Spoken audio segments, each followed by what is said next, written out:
હોસ્પિટલમાં અપહરણ થયેલ બાળકને હેમખેમ શોધી કાઢતી સુરત શહેર ક્રાઇમ બ્રાન્ચ પોલીસ। સુરતના નવી સિવિલ હોસ્પિટલમાં 3 વર્ષનો શિવા નામક બાળક ગુમ થયું હતું, જેમાં સુરતની ખટોદરા પોલીસ સાથે સુરત શહેર crime branch PCB SOG branch સાથે 23 જુદી જુદી પોલીસ ટીમો બાળકને શોધવા જોતરાઈ હતી, જેમાં આજે સુરત શહેર ક્રાઇમ બ્રાન્ચના મહિલા પીએસઆઈ શિંદા મેમ અને પોલીસ કોન્સ્ટેબલ મુકેશભાઈ અને અલીભાઈ દ્વારા બાળકને હેમખેમ શોધી લાવી હતી, જેમાં જે દરમિયાન આજે રોજ તારીખ 26/6/2024 રોજ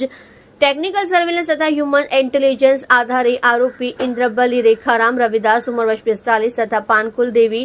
ઇન્દ્રબલી રામ ઉંમર વર્ષ 40 બંને રહેઠાણ A32 સંગમ સોસાયટી બિસ્તાન સુરત મૂળ રહેવાસી ગામ ખંડાળા થાના ઓબરા જિલ્લો ઔરંગાબાદ બિહારને તેમના રહેણાંક મકાનમાંથી અપહરણ થયેલ 3 વર્ષના નાના બાળક સાથે પકડી પાડી અભ્યુત બાળકને અપહરણકારોની ચુંગલમાંથી હેમખેમ છોડાવવામાં ક્રાઇમ બ્રાન્ચને સફળતા મળે છે,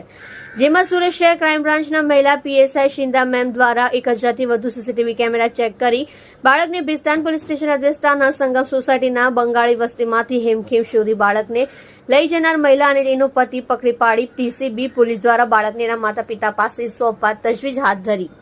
ડીસીબી પોલીસ દ્વારા સારી અને સરાહનીય કામગીરી કરેલ છે। તમે જોઈ રહ્યા છો live India Today news channel. Reporter મનોજભાઈ સાથે કેમેરામેન રમેશભાઈ જયસ્વાલની સાથે।